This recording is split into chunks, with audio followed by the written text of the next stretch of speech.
I'm super awkward at this point, but okay, I think we're live. Hey everyone, welcome to episode 28 of The Full Pour. I can't even believe it's been 28 episodes. That just means quarantine has been way too long. So this is just a discussion today. I'm telling you, I know enough about wine just to be dangerous. So I bring Kanchan, who is, by the way, people don't know, I'm Kristen with Sip Magazine. This is Kanchan, and she is with Chipmonkey Wines. And we're here on National Chardonnay Day. Yay! Chardonnay. Cheers, everyone. Cheers. And we have a really fun little program today. But if you don't have the wines that we're trying, don't worry. This is not going to go over your head. We just want to make this a very approachable conversation. Chardonnay is one of those grapes that's like, you either, what did you say? Chardonnay or yes. It's polarizing. Exactly. So we just kind of want to talk about it. And first, I do want to just talk a little bit about Chipmonkey Wines. This is such a cool company. I've known her since she's launched this. I mean, which hasn't been that long, but still, I think it's one of the coolest concepts. So tell us a little bit about Chipmonkey. Oh, thank you. Yeah. So Chipmonkey is a way to gift wine, but do it super personally and super uniquely. So I'm a certified sommelier and also have an advanced certification from WSET. And instead of pairing wine to food, which a lot of somms do, I like to pair it to life and life occasions. So it's just a way to hey, congrats on your new home, of course, a new baby, all the traditional happy birthday, traditional occasions. But I like to pair wine with humor. So maybe more real life things like, sorry, your baby won't let you sleep. There's a wine for that. There really is a wine for everything. And why? Because there's a way to connect for every occasion. And the vehicle just happens to be delicious wine. So that's, and I mean, honestly, a lot of people are going through things right now. She is so insanely creative when it comes to the sayings and stuff that come on there. Definitely go check out is chipmonkeywine.com. Chipmonkeywine.com. Yep. Chipmonkeywine.com. Yep. Follow Chipmonkey Wine or Chipmonkey on Instagram. Chipmonkey Wine on Instagram. Yeah. It's so fun. Even if there's a death in the family, as sad as we don't want to talk about that and get down in the dumps, but this is just such a personable, way to show your condolences. It's actually how the business started. I had to think of a unique way to send wine personally to a friend who suffered a horrible loss. And she just loved the pairing and the concept of pairing wines to everything she was going through. And actually was on her encouragement. And a lot of my college friends, she was one of my college friends too. They encouraged me to make this into a business. So yeah, that's actually the origin story. Smart. So, crazy enough. Cheers to that. Cheers. Okay. So Chardonnay. Let's talk about some Chardonnay. Okay. Let's do it. I have to be honest.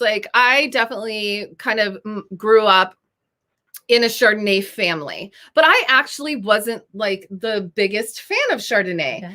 But what I found in running this business is that you just haven't found the right one. And my sister, Melissa, I know you're watching. I know you've got some wine and Chardonnay in your glass, but she loves her oaky Chardonnays. Mm-hmm. The only thing that's ever really connected with me is stainless steel or, neutral oak or, those types of Chardonnays. Cause I think Chardonnay is a great grape. It's a great varietal. Yeah. And so I always felt why are they, hiding this great grape with so much oak, it just doesn't make sense to me. So we're going to talk about that today. Yeah. So, and that's totally fair. Chardonnay is the most planted grape in the world. People love Chardonnay. I didn't know that. Yeah. Well, that may or may not be true, but I'm pretty sure it's true. Fact check. Okay. That's all right. Do we have our fact checkers back here? These are called wine truths. Wine truths. Yes. So I'm pretty sure that's true, but someone should fact check that. Can someone comment and fact check that? Yeah. Okay. Melissa, will you get on that, please, for me? So you're so right, though. Chardonnay traditionally has been known to have oak and maybe the buttery notes, which we'll talk about where they come from in a bit. But you know what? That's not all Chardonnays. And the way Chardonnays are being made these days, that can be a lot different. And also historically in places like Chablis, which we'll get to. But one of the reasons is Chardonnay on its own, it's not a crazy aromatic grape. It's not Yeah. a Sauvignon Blanc where you're like gooseberry, cat pee. You know, you can just like rattle off. I love it when I cat get pee. cat pee tasty notes. Some people love it, you know. Yeah. But it's like, and same with a Riesling or a Gewürztraminer, like you're just like lychee. You know, the notes just jump out in the glass. Yeah. Chardonnay, it's a little bit more subtle with your aromatics. So historically, you know, oak brings a little something to it. The vanillin compounds, the malolactic fermentation we'll talk about brings some buttery notes. Things historically have been done to it. Now, one thing we want to get to is like, okay, you're right. Not, oh, somebody said it's true. Yes. Woo. Okay. And that's Kamloops Wine Trail up in BC. Awesome. Oh my gosh, we miss you guys so much, by the way. I out to can't Canada. wait to get back to BC when they allow me to. Yes, well, So that's sorry. not even pandemic related. Yeah. It may or may not be. So, okay, Chardonnay, let's talk about it. So notes from Chardonnay, like I mentioned, not a crazy aromatic grape, but you can still get some notes from it. A lot of it's going to depend on what the climate is. Of course, the soils and the terroir and everything, but the climate too, like a cooler climate region, you're going to get more green apple and tart notes, maybe some lemon, some lime, maybe even. Then you get into some warmer. And when you say cool climate, like what part of Washington would you say would be? Oh gosh, so cool Washington, climate? It's not going to necessarily. Maybe Oregon. Yeah. Okay. And you're not going to have like cool climate, but you'll have cooler pockets. And we'll talk about that when we talk about this first Chardonnay, the Jaine winery Chardonnay. You will have cooler pockets for sure, where you get some great. Washington does have great diurnal shift, which means the temperature difference between the day and the night, and that actually leads to retention of great acidity in the grapes and the wine. So that's a true thing. But okay, so cooler climates, you're going to get more green apple and those kind of notes. Then you get warmer climates, you're going to get more maybe stone fruit, some maybe more yellow apple, and then super warm climates or hot climates, you can even get tropical notes in your Chardonnay. Totally. I actually fully have on things that have been stainless or put in a concrete egg or something like that. I mean, that's where I get that. And that's where I think maybe that's when I'm like, wait, this grape is so good. Why are they just, dumping it in oak, but well, it's a taste preference. Some people love the oak and the butter, and some people love just a clean, crisp, I love Chablis, and Chablis, at least Petit Chablis or Chablis, unless you get into the Grand Cru where they do use some oak, you're not getting a lot of oak. It's just mineral driven and pure, and that's a cool climate region. So you're getting that green apple more than tropical. Now, so we just learned about, the grapes. The grape itself, not super aromatic, but the notes change, the flavors change depending on the climate, right? So we've got this Jaine winery Chardonnay. This is the first one, and actually the Grosgrain too. Let me show you guys the bottle. Yes, I mean, although this is backwards, I do this all the time, but oh no, look at it! It actually is right. It does. Yeah. Perfect.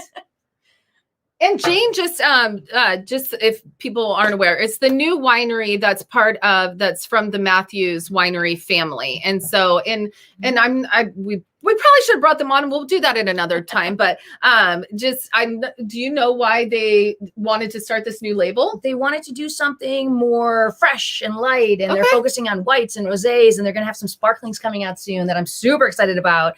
A sparkling, traditional method sparkling from Chardonnay from this.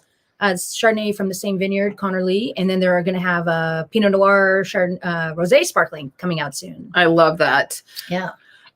Okay, so if anybody's out there and is trying the Jaine, well, pour that Jaine in your glass if you haven't already. Tell us what if you're enjoying it. Also, just in general, I mean, even if you're not drinking the wines with us, like, first of all, are you a Chardonnay fan? Are you here for us to change your minds, or just let us know what you're drinking right now? I mean, what is in your glass? It is Thursday at 4:00. I mean, come on. Somewhere. So drop in the comments. We'll be putting these up, and I'm trying to manage the comments as much as I can. And if you are a Chardonnay fan, tell us what kind of Chardonnay. Yes. Like, what's your favorite Chardonnay? With some oak, some kind of caramel, vanilla notes. Is that what you associate Chardonnay with, buttery, or do you say, hey, I'm a Chardonnay fan, but I'm a Chablis girl, is that what you're saying? So let us know what type of Chardonnay. So now we know, wow, just the climate. Forget everything you can do to the grape afterwards in the winemaking. Just the climate can affect the notes you're getting from your Chardonnay, right? So there you go. Now, of course, oak. Everybody knows oak. You can ferment in stainless. Are we ready for that yet? Yes. Okay. Get after it. In stainless steel. I'm only just messaging comments. So you just have at it. All right. Quick. So you can ferment in stainless steel. You can ferment in oak. So the lower your fermentation temperature, the more aromatics you're going to retain in the grape. So, Jaine Winery, I know they wanted to keep the ferment temperatures low. They use stainless steel. Grosgrain, which we should talk about them for. Actually, let's take a quick detour and talk about them for a quick second. I love this double fisting. I know. What are you going to do? It's all for work. But Grosgrain, another fairly new winery. Yeah. Walla Walla. Fantastic. We love showcasing, new on the scene people. So now this wine has some oak on it, but it's actually not like a crazy oak bomb as some people think, like a traditional Napa Chardonnay or something.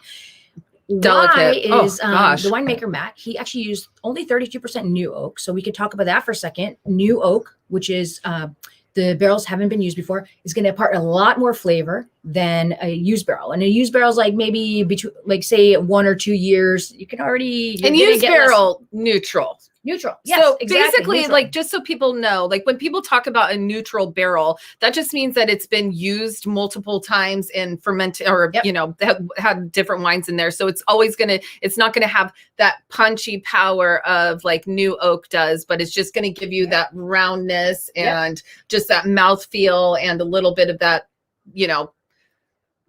taste. Well, she's got it. So basically, there's a couple things oak does for wine, right? It rounds it out. For red wines, it rounds out, smooths out the tannins. But also, there's a little bit of oxygen coming through, right? Those staves, the pores of the wood. So you get a slight roundness and oxidation in the white wines. Now, here's the crazy thing. So Matt actually used 32% new, which is not that much new. So that's also flavor. That's the other thing oak does. It's a little bit of flavor, a little bit of phenolics, the vanillin, but he also did it in larger barrels. So it's called puncheons. So these are larger. So less surface area. So you're going to get a little bit less of the oak touching the wine, right? Less surface area. Because there's more liquid inside. Yeah, more liquid. So you're going to get a little less aromatics. You're going to get a little less of the oxidation properties. So that's important to note. He also, so one thing, like the ferment temperatures are still very low. He tried to keep the barrel room like 55, 60. So it's still pretty low. But, with stainless steel, you're really working on getting those low temperatures to really enhance those aromatics. So both wines, they both have amazing noses. They're both so bright and fresh. Like if we're going to talk about an oak Chardonnay, that's certainly not what I am thinking when I smell this Grosgrain. So it makes sense that it's not like, 100% French oak or anything like that. It's very restrained. Yeah. It's only 32% new, and also, like we talked about, the large barrels, the puncheons. So you're not getting this like crazy oak bomb. The other thing is, okay, so we talked about oak a little bit. We talked about stainless, and drop any questions you have because we can talk more about each one of these things. But malolactic, or ML, what in the world does that mean? So what that is a process that's often used in Chardonnay making. It's almost always used in red wine making, which is going to be confusing in a second. But white winemakers can choose to do this process or not. And what it is the conversion of malic acid in the wine to lactic acid. And malic acid. But is it something that you're adding to, at what point are you adding this mallow to the wine? Good question. So it's lactic acid bacteria, which can be inert and inherent in there. So sometimes you don't even have to add anything. A little warmer temperatures, like malolactic can happen spontaneously. But so it's not something you're adding. You can't. Essentially. So I think it depends. It depends on the Gotcha. winemaker and the style and the grapes and everything. It can happen spontaneously in wines, but you can also have it happen right at the end of fermentation or after fermentation. You can also inoculate with that bacteria. You can do that. You can also stop it from happening you can put lactase, like an inhibitor, in there. You can also decrease the temperature. When you filter out these bacteria at the end, you're preventing it from happening in bottle if you didn't want it to happen, So it is a natural process. Okay, but let me ask, speed along. Is it technically still vegan if you're using that's just a bacteria. But you mentioned like lactose, so the malic acid is inherent in the grapes. Okay. Yeah, and the lactic acid is there. Now I'm helping you all out there, just FYI. So malic acid is like the green tart acid. Okay. And the lactic acid is like a creamier acid, like think about milk, right? I think when most people think about vegan wines, they're like, are you using casein, or are you using using egg whites? Exactly. Like, I think most people are like, what are you finding with? That's kind of what most people think when they're thinking, if you're not using those ingredients, you're going to get a vegan wine. Now, here with Grosgrain, okay, let's step back. With Jaine, no malolactic done. So that tart malic acid is there. I got them all switched up. Yeah. Well, it's easy to tell. We'll Yep. talk about that in a second. Just look at the color. The tart Jaine. Yeah, exactly. The tart malic acid is there.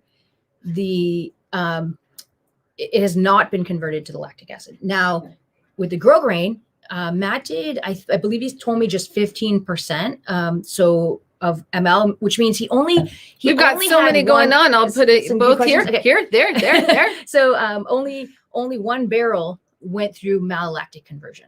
Okay, with this process where the malic acid went to lactic acid, and then with the blending, it's only 15%. So you do get a little bit of the buttery notes. So just a touch. So one of the byproducts of this conversion is diacetyl, which is the buttery note, right? Which is what I get in beer all the time. It's the one bacteria that I like. I'm so sensitive to that I just can't do it. But I get it in beer a lot of the times. Not so much wine, but because I kind of just like, I probably just, think, oh, that's the butteriness in this, specific wine. But beer, I got you. I got your number. Oh man, I don't actually drink beer. Oh my God, that's okay. Can I say that out? I'm an equal. I don't have a beer opportunist. company, so I don't even really know much about it. Okay, so now what do we have here? Let's break it down. We have grapes, the grape Chardonnay, and not so aromatic, but it can be changes its aromatics depending on the climate, right? Yeah, awesome.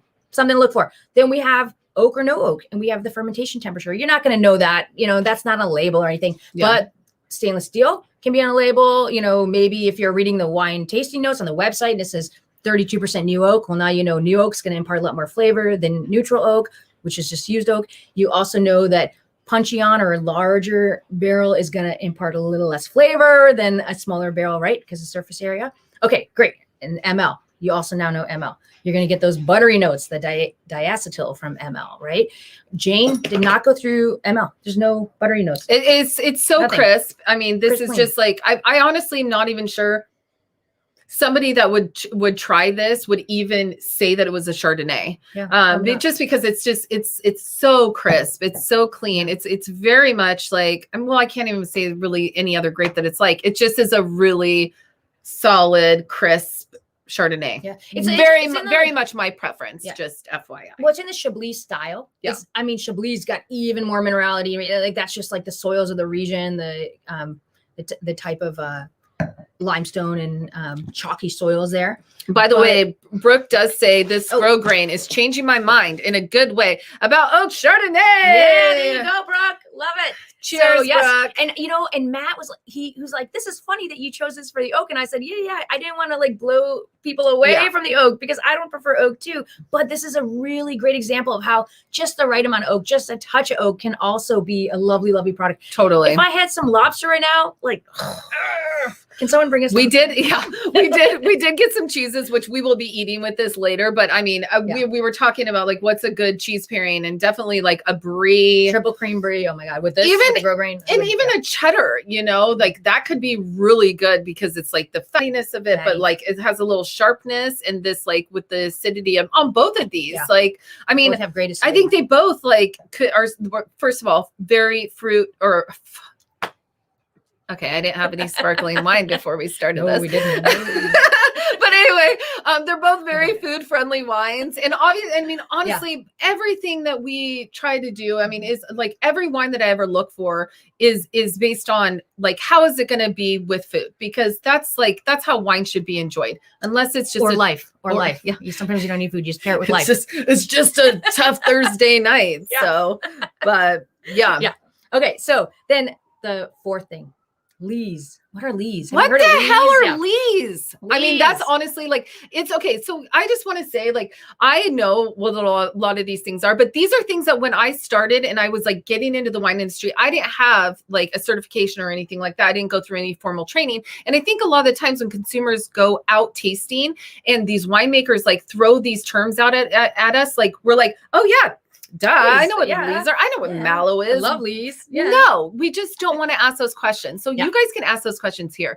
But safe place. The lees was definitely something that like people constantly were talking about. And I'm just like, The lees, of course, it's like on the lees, you know. Yeah. No, tell us what the lees means. So the lees, so the lees is like the spent yeast, right? The yeast are using the sugar, they're making the alcohol. What they get used up and they're exhausted and they go to the bottom of the barrel. They kind of sink down. They're dead. They're used up. So they actually impart this like texture and some kind of reductive notes, sometimes that kind of like matchsticky flavor they can. Well, some winemakers will stir the lees, and stirring the lees can get even more of a richer texture in your wine. So that's something too. Jaine has a tiny bit of stirred lees. I find this has a great texture. So I thought it had more, but it turns out it's because the grapes that were used for this are like 30-year-old Chardonnay vines. Oh my gosh. It's Connerly. Connerly. I mean, come on, let's talk about Connerly Vineyard. I mean, it is vineyards. Yeah. It is one of the best vineyards for Chardonnay. And I mean, it's one of those designates that like people like put on the bottle because it's like, if you, first of all, my mouth is like watering. Great acid in both of the wines. Totally. Yeah. I'm like, I can't even talk anymore. Anyway, Connerly is like, just like one of those things that like, if you see it on a bottle, like Boucher Vineyards, hey, Boucher. No, buy it. Yeah. Get it. Yeah. You know that the fruit first and foremost is going to be amazing fruit. Mm-hmm. And so if they, don't, it's going to be a pretty good wine. And they didn't have it. This is like, this is about 30-year-old vines. The grapes can often have lower yield, but they're smaller and they're like, just like the purity of fruit. And like that, you can just tell the texture that's coming out of this, even though it's just stainless and, very minimal winemaking here. It's just letting the aromatics shine. Great texture still. Now, also the Grosgrain. I mean, there's a tiny bit of lee stirring. There's some lee stirring, but it was mostly just 6 months of maturation in the same puncheons. Again, only 30% new. Where, man, it's just a lovely texture, but it's great acidity. Totally. Like definitely, there's Brooke has nailed it. This is the wine. If you think you hate oaky Chardonnay, this has just enough oak to like make you understand it's got some oak, but it's still so delicious and approachable. It is. It's got the best mouthfeel ever. Like it is just, it's so, and it really is still so fruit forward. Mm-hmm. I mean, it's just like, but I see what the oak is doing for it, but it's not like, I would never be like, this is an oaky Chardonnay. No, you're not like feeling like a Napa Valley housewife or anything. Like, you might be, but that maybe because you are, but it's not because of the oak. That's Melissa. Where are you? Oh, see, first of all, I know that she has a comment over here because, right there, Woodward Canyon. There we go. Yeah, which is very true. Woodward Canyon is such a mainstay, one of the true pioneers in Washington wine and definitely Chardonnay. So, we agree with you. Yeah, hey, so. What does this all mean? Like, you're just like, great, you guys are having fun. I hope you're having fun too. But what are your tips? How can you find the Chardonnay that you like? Yeah. Right? How are we gonna help you? And how do you go to a wine store if you know like what type of wine? Like, what are the like key phrases you can tell the wine store that are going to steer them in the right direction of getting something that you like? Okay, so one thing first, like say you're in a restaurant or say you're in a bottle shop. Can you see this? I don't think so because I think okay. Yeah. Well, you can maybe kind of like we'll take a picture of it later. We'll put a picture up. Yeah. 2 different colors here. It's subtle, but when we put a picture up, you'll be able to see it. Even when she did this for me earlier, I was like, it's definitely subtle, but I could tell. Yeah, but you can tell. So one thing, oak is gonna get a little bit of color. Like you're gonna get a tiny bit of color change, like with the oxidation, right? You're gonna get a little bit of oxidation. Oxidation in white wines, it kind of browns them a little bit. I'm not talking brown. Like I'm talking like changes the hue a tiny bit of the yellow, right? So the Jaine and the Grosgrain, which again, we'll put a picture up. When you're looking at them, I'm like, oh yeah, if I ever get them switched up, Kristen likes to do these tricks behind her back and stuff. I'm just, oh, there's the Jaine, there's the Grosgrain, right? Because of the color alone. So that's one thing that you can look for if you're in a bottle shop, for instance.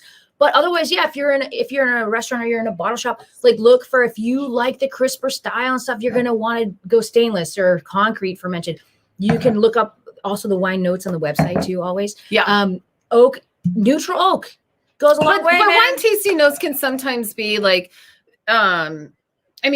it's very like to the personal preference. And like sometimes I remember when I was first getting into wine, I'm like, what does that even mean? What is the Earth's floor, ground floor so mean? yeah, so you're totally right. But I mean go beyond those notes. So now you're going to look up a wine, all right? And you're going to look at the notes on their website and they're going to say 32% new oak. Before that might not have meant a lot to you, but now you're going to be like, oh, so there's a little bit of oak vanilla in flavor, but it's only 32%. Oh, yeah. So there's a lot of neutral barrel and maybe stainless and, I get it. It's not going to be overly oaky, right? If that's not your jam. If they say no ML, you're like, oh, okay. So it's not going to have that buttery stuff. Like I get it. If they say lee stirring, you're like, oh, there's going to be some texture in there. I get it. Right. So these things start to mean something when you're reading these notes. And then you can find exactly what you're looking for, what suits your style. And that's such a good, that's definitely something I would love to get on our website because just a kind of a guide to what people, what they're trying to say, what they're trying to relay with what they like with wine, but they can't quite, what they can't quite, figure out what they're tasting or, smelling. Yep. So, I never read a book in high school. I just read the Cliff Notes. Yeah. Cliff Notes for wine. Let's do this. I didn't graduate from high school, so that's good. Also, Melissa said, is this Grosgrain a pet nat wine? No, it is not. Pet nat is a type of sparkling wine, which is like an ancestral method where the fermentation, where they're stopping like that carbon dioxide buildup in the bottle. This is a still wine. This is there's nothing like this. Not sparkling at all. This is just a pet nat is it's natural fermentation within the bottle. Within the bottle. Trapped in the bottle. Yeah. So it's ancestral way of making bubbles. Yes. There you go. Yeah. And Melissa, we do have some of that here at the office if you like. Also, really funny. We just had a message from Aaron Osborne. What's a good happy medium on Washington Oak Chardonnay? Not too much oak, but maybe a little. This is hilarious because Grosgrain, she's literally right over there. Come and try it. And Aaron, we'll show you. We didn't even plant the question. She just happens to be our office mate, but that's so funny. Brooke has a question. Oh, Brooke loves a Jaine. Awesome, Brooke. Okay. Let's see. We scroll down. There was another something. Hi, Chase. Good to see you. Next business. Schindlauer Vineyards. Schindlauer Vineyards. Oh, yeah. Are you gonna Kanchan Chardonnay? I love that. Chase, I hope you have some capital that you can give me. Wait, there was one question about French something, Brooke. Where'd it go? Sorry. Ask it again. Ask us again. We just can't find it. Oh, something French wine. Wait, right under your cursor. Hold on. There we go. But I have no idea what to look for in French wines. Okay, Brooke, great question. So Chablis. Chablis is the region. Brooke, you just said you like the non-oak style, like Chablis. Go Chablis. Petit Chablis, great bargains. That is a style that it's going to be even more mineral driven than the Grosgrain. Cooler climate. You're going to get those tart green apple notes. You're going to get just minerality. Oh my God, I love Chablis so much too. Is your mouth watering? I know. I'm just thinking about it. And I'm like, can we go to France? Okay, but then also, yes, we can. Like Macon, you're going to want to look for kind of like the more village or even more basic wines, and that's great because it's great for the budget because oak is expensive. So where you start putting oak in Chablis is the Grand Cru. Well, I don't know. I'm not buying that for a Tuesday night wine usually. So, it just doesn't happen. So look for Brooke. I know your palate, Chablis is going to be your jam for sure.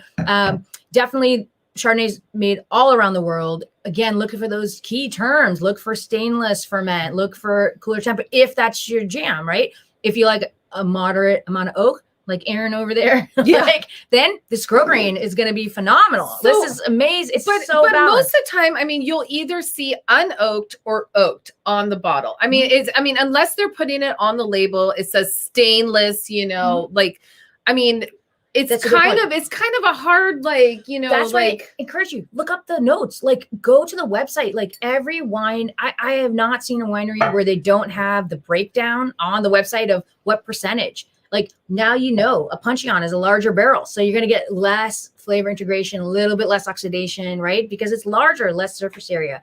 You also know that 32%, it's a little bit oak. It is. But the rest neutral barrel or no oak, that's a balanced wine if oak's not your jam, right? So, but if it's 75% new oak, you're like, oh, okay, that, you know, I'm not an oak fan. That might not be your jam, right? So it's so quick. Just look up the website, 2 seconds. But now you know what these things mean. If they say like in full the ML, grocery store, like look up on. Well, in the website. grocery store, I would just look at the bottle and be like, this one is like burnt umber. This is not, you know, it's probably not burnt umber, but it's as yellow as the chair behind me. Like that is not. That's really yellow. That's probably got a lot of oak. Yeah.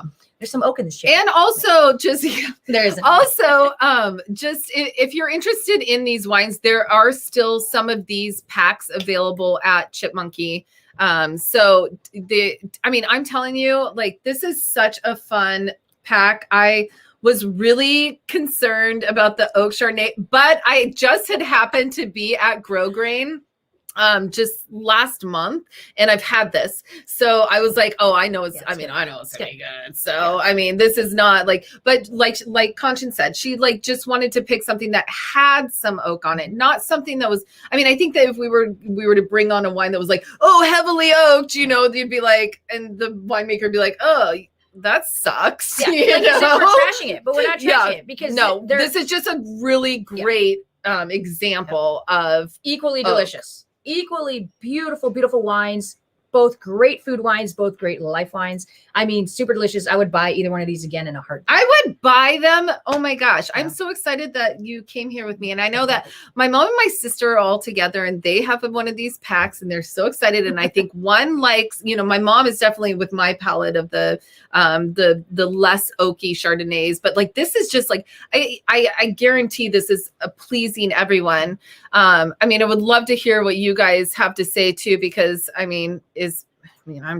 I love Brooke Johnson.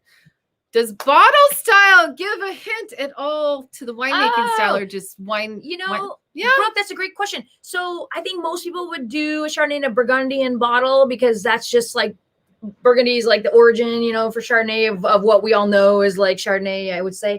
Again, fact check me, everybody, but really like Burgundy is what we think about when we think about Chardonnay. So it's a Burgundian type bottle. But Jaine, I just actually was talking to the owner today, and he was like, yeah, we chose specifically to not use that style or that bottle shape for Jaine wines. They were going like really emphasizing the clean, crisp, modern, like brand and style that Jaine wines they want. The simplicity. They're very boho chic. Yeah. A clear bottle, totally clear bottle, so you can see that color so easily. So Brooke, great question. So I would say like often it can, but you know, with modern new world where we live, the new world, Washington, you know, like anything goes really. Yeah, so, totally. I mean, I agree.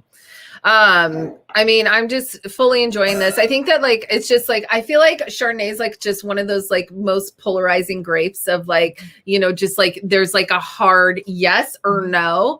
And, I'm not going to tell this story. I'll tell that later. Anyway, I once said I didn't like Riesling, and I basically like felt like I was going to get backhanded from across the table from somebody. And I like made it my mission for the next 2 years to try every Riesling ever. And I absolutely love Riesling now. Again, the whole thing of like, if you have tried something and you don't like it, don't discount it, because there's so many like expressions of like all of these varietals, and it does really deal with the winemaker and like, you know, how much like intervention they want on the wines when they're making the wines, if they, you know, and the climate, right? We talked about early on, like the climate. Yeah. Yeah. And like, let's be real. Sometimes you get fruit in and it is, you've had a bad year. There's just the fruit just didn't come in right. There's a lot of rain, or there was freeze, or anything like that happens. Like that's to the point where, you know, it's all about the winemaker. Like, what are they going to do with the grapes? And I think that like what we've been hearing for already 2020s are now getting released, you know, and I think that 2020 seemed to be a fairly good year for things. Said no one ever. Well, I mean, a pandemic. Oh wait, okay, you mean for grape growth. I'm talking about for the actual grapes. They didn't know there was a pandemic going, and they're the only ones who had a great time. They did pretty well. Yeah. So, So I think it's just, you know, everything is personal preference. Yeah. Get out there, try as much as you possibly can when you can. I mean, I think that like I always like, I love these virtual tastings, but like I never want to be inexclusive.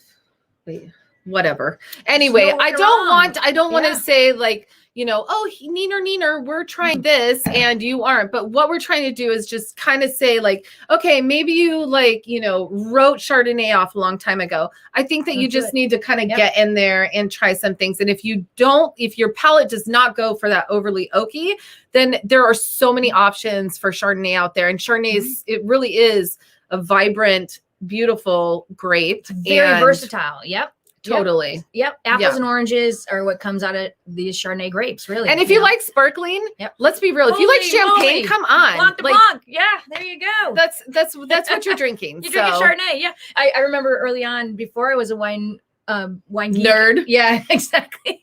I've always been a nerd, but now I'm a wine nerd. But my brother said something like, "Do you like Chardonnay?" I was like, "I hate Chardonnay." And I was like, "But I love Chablis." Or then I was like, "I'll have the Chablis," and he's looking at me like, "What? You weirdo." Yeah. But anyways, but yeah. So you can love Chardonnay and still not have a preference for super oaky. You can love Chardonnay and have a preference for super oaky. Like the world is your oyster with Chardonnay. So yeah, have at it, explore, have fun with it. That's the whole point. If wine's not fun, you're doing it wrong.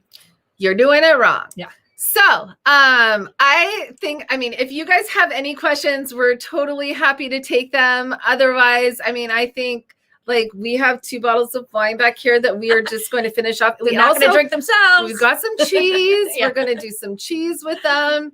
But definitely you guys, you have to understand, like, this is like, if you are looking for a gift, it doesn't matter what occasion. I mean, I'm telling you, this is the coolest thing. Do you have one of those things that you could show us? Your little brochures that come? No. What? No. Oh, that's just no. Oh, this is just us. That's just us. Hey, look at us. You don't want to see that. You're already like, can we see less of this? Whatever. We're a good time. Anyway, chipmonkeywine.com. I mean, that's I'm my telling kids' you, nicknames, Chipmunk and Monkey. The reason. That's adorable. Well, they're my reason for everything, including why we drink. Kidding, not kidding. No, they're is young, true. kind of this kidding. Is true. Yeah. But anyway, I'm telling you, like, I mean, graduations are coming up, and not graduations for the kids. Send it to the parents. Send it to the parents. They are finally free. Yes. I mean, sweet freedom. I mean, well, hopefully. I mean, but anyway, there's a wine for every occasion. Is that actually what there's a wine for that? Oh, there's a wine for that. Which means there's a wine for every occasion. There is a wine for that. Yeah, I love it. So, cheers. This is so freaking fun. So fun. I mean, we will do this. We'll see you tomorrow. Again. No, wait. Yeah. No. We gotta get a new background because like our IGTV is basically just gonna be all green all the time. But you guys have such an awesome day. Thirsty Thursday. Yeah. Something like that. And we will be seeing you guys soon, and follow Sip Magazine and Chipmonkey Wine. We love you guys. Thanks. Cheers. Cheers.